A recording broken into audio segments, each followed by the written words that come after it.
Meditasi 5. Yesus pergi ke Yerusalem. Pagi hari, sementara para rasul sibuk mempersiapkan Paskah di Yerusalem, Yesus, yang tetap tinggal di Betania, menyampaikan salam kasih perpisahan kepada para perempuan kudus, Lazarus dan bundanya, serta menyampaikan pesan-pesan terakhir kepada mereka. Aku melihat Tuhan kita berbicara secara pribadi kepada bundanya. Di antara hal-hal lainnya, ia mengatakan kepada bundanya bahwa ia telah mengutus Petrus, Rasul Iman, dan Yohanes, Rasul Kasih, untuk mempersiapkan Paskah di Yerusalem. Mengenai Magdalena, yang kesediaannya sungguh luar biasa, ia mengatakan bahwa kasihnya memang sangat besar, namun dalam tingkat tertentu masih manusiawi, dan bahwa dalam peristiwa ini duka mengakibatkannya bagaikan seorang yang kehilangan akal. Ia juga berbicara mengenai persekongkolan Yudas, dan Santa Perawan.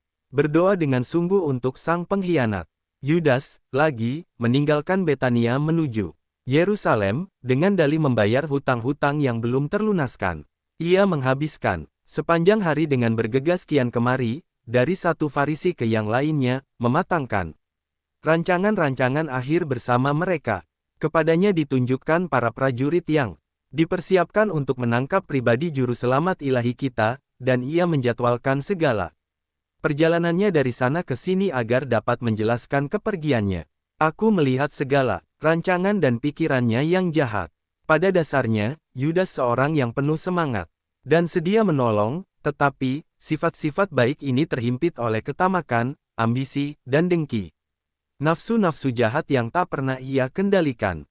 Apabila Tuhan kita tidak ada, ia bahkan melakukan mukjizat-mukjizat dan menyembuhkan mereka yang sakit. Pada waktu Tuhan kita memaklumkan kepada bundanya apa yang akan terjadi, bundanya mohon dengan sangat, dengan kata-kata yang amat menyentuh hati, untuk memperkenankannya mati bersamanya.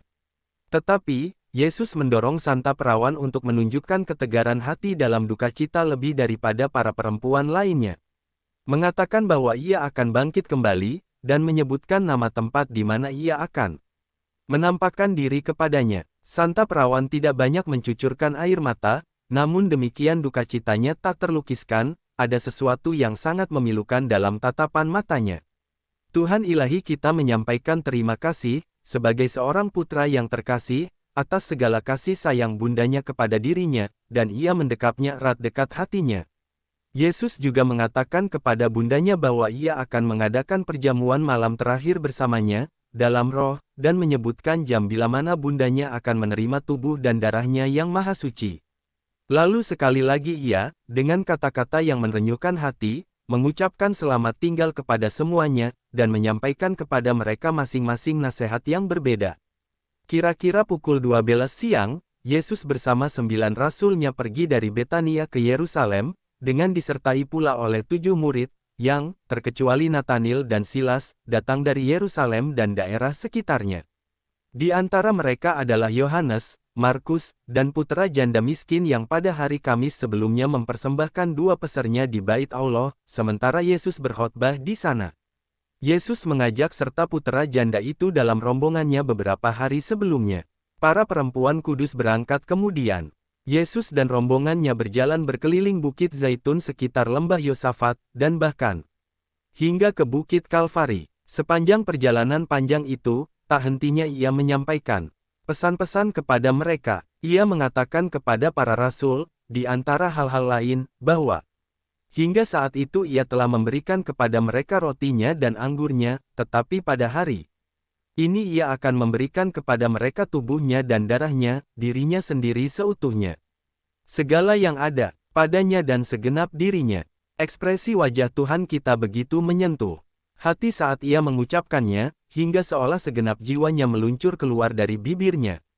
Tampaknya ia merana dalam kasih dan kerinduan hingga saatnya ia memberikan dirinya kepada manusia. Para murid tidak paham akan apa yang ia katakan, mereka beranggapan bahwa ia sedang berbicara tentang anak domba Paskah.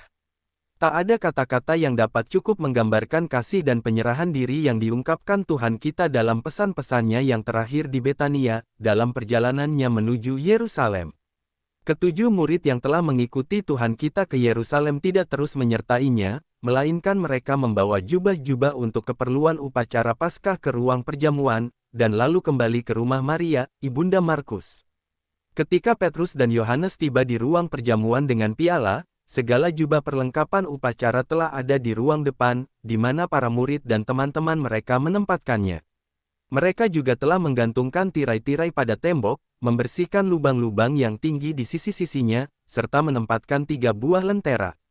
Petrus dan Yohanes lalu pergi ke lembah Yosafat, memanggil Tuhan kita beserta para rasul yang lain. Para murid dan sahabat yang juga hendak merayakan Paskah di ruang perjamuan, datang sesudahnya.